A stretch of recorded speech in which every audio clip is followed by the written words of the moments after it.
आज ये बात वाज़ेह हो गई है।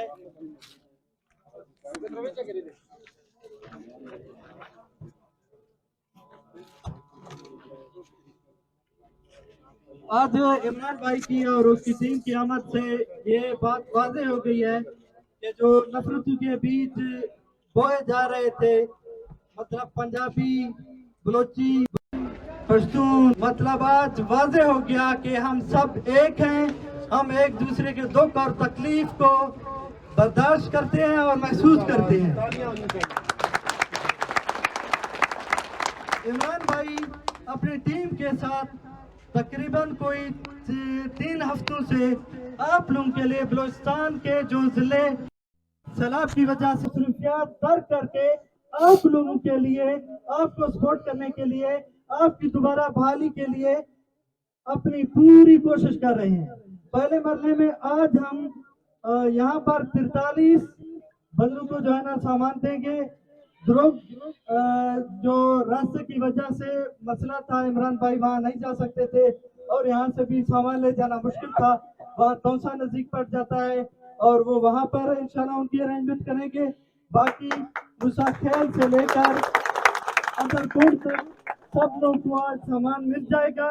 ये एक चीज मैं क्लियर करना चाहता हूँ, शायद कुछ लोग ये समझे कि ये सामान सिर्फ या तहसील किंगरी का है या यूनियन कसम का है या अंदरपुर का है। नहीं, ये इसी तरह नहीं है, पूरे जिले का यही है। और जो बजट इमरान भाई ने हमें दिया, हमने बिल्कुल किफायत शारी के साथ बहुत ही हमने कोशिश की, मेरी और मेरी टीम ने दिन रात मेहनत की कि 1 रुपया क्या, इमरान भाई का 1 पैसा भी ज़ाय ना हो और वो हकदार तक पहुंचे।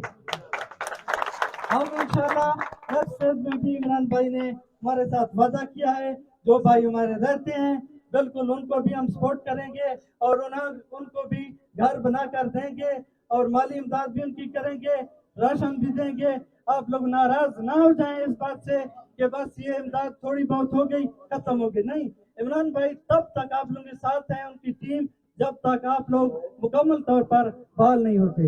एक दफा मैं फिर इमरान भाई और उसकी टीम का बहुत शुक्रिया अदा करता हूँ और मेरे पास हकीकत में वो अल्फाज नहीं जिनसे मैं उनका शुक्रिया अदा करूँ और ना मेरे लबो लहजे में वो ताकत है कि मैं उनको अप्रिशिएट करूँ। Thank you sir.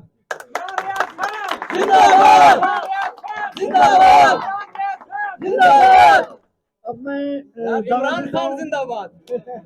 सूबाई कोऑर्डिनेटर एहसन यार साहब, मैं बारखानम कमेटी और एहसन यार साहब का अगर यहाँ पर जिक्र ना करूँ तो ये बहुत बड़ी नाइंसाफी। बिस्मिल्लाहिर्रहमानिर्रहीम। सिर्फ 2-3 बातें मुझे आपसे करनी है। एक तो ये अमानतें हैं जो हम आपको देने आए हैं, ये पाकिस्तान के बाकी इलाकों से पाकिस्तानियों ने भेजी हैं, जो आपका एहसास करते हैं, आपसे प्यार करते हैं, बिल्कुल वैसे ही जैसे आप उनसे प्यार करते हैं। कहीं पाकिस्तान में कोई तकलीफ हो जाए, कोई मसला हो जाए, आप लोगों को भी तकलीफ महसूस होती होगी, ऐसे ही उनको भी आपकी तकलीफ महसूस होती है। इस्लामाबाद से, पंजाब से, खैबर पख्तूनख्वा से, सिंध तो पहले ही खुद डूबा हुआ है सिंध, लेकिन जहां जहां पाकिस्तानी है, पाकिस्तान के बाहर जो पाकिस्तानी है, उन्होंने ये अमानतें हमें दी थी और हम अपने बलूचिस्तान के भाइयों के लिए लेकर आए हैं। हम अमानतें पहुंचाने का काम कर रहे हैं, इसके लिए आप सब गवाह रहिएगा। वो आपकी कदर करते हैं, आपसे प्यार करते हैं, बिल्कुल वैसे ही जैसे आप उनसे प्यार करते हैं। तो हमारे बीच में एक रिश्ता है, इस्लाम का भी है और वतन का भी है, पाकिस्तान का भी है।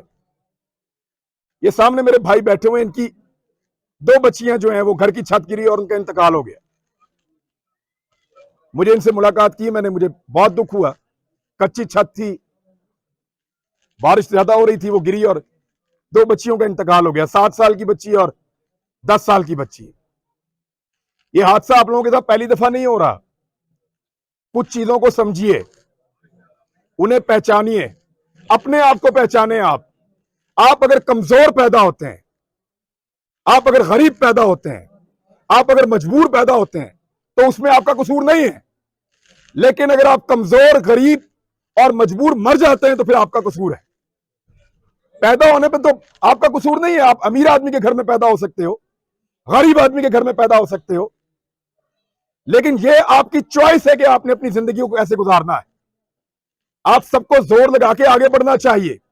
गरीब पैदा होना जुर्म नहीं है, गरीब मर जाना वो आपका जुर्म है। और अब इसको दूर करो, इस चीज को एतमाद पैदा करो, अपने बच्चों को तालीम दे, अपने बच्चों को बेहतर तरबियत दे, अपने बच्चों को बड़े बड़े ख्वाब देखना सिखाओ। उनको बोलो शुरू से कि तुम डॉक्टर बनोगे, तुम इंजीनियर बनोगे, तुम टीचर बनोगे, तुम साइंसदान बनोगे, तुम ज़राअत में नाम पैदा करोगे, तुम कारोबार में नाम पैदा करोगे।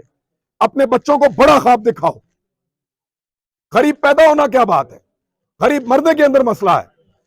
तरक्की करो, आगे बढ़ो, और उसका रास्ता सिर्फ एक है, इल्म, शऊर, तालीम हासिल करो, बच्चों को पढ़ाओ, बच्चियों को पढ़ाओ, और उनको आगे बढ़ने के अंदर उनकी मदद करो। इसी तरह आप आगे बढ़ेंगे। और दूसरी जो सबसे जरूरी चीज है, एक दूसरे का हाथ पकड़ के रखो। आप में से कोई एक कमजोर है, आगे नहीं बढ़ पा रहा, दूसरा उसका हाथ पकड़ के आगे ले जाओ। कोई एक मजबूर है, उसके पास खाने के लिए नहीं है, बच्चों को पढ़ाने के लिए नहीं है, दूसरा उसका हाथ पकड़ो आगे। जब मिलके आगे बढ़ोगे ना, फिर आपको कोई रोक नहीं सकेगा। जब अकेले अकेले अपनी अपनी कोशिश करोगे ना, तो आपको रोकने की लोग सलाहियत रखेंगे, वो आपके रास्ते में बंद बांधेंगे। आगे बढ़ना है, तरक्की करनी है, बच्चों को पढ़ाना है। हम जो आपके साथ मदद कर सकेंगे हम करेंगे, और जो आपकी मदद चाहिए होगी आपसे मांगेंगे, बेधड़क होकर मांगेंगे, और आपसे कहेंगे कि यहां पे हमें आपकी मदद चाहिए।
ठीक है सर, ऊपर सिलिक कर दें इसको, कोई सलमान वाले कमेटी वाले उनको दे दें। मैं उनको बोलता हूँ, आपके साथ ही बोलता हूँ, इनको वहां ले जाए, मैं आके बात इसको बात करो उधर ले जाए।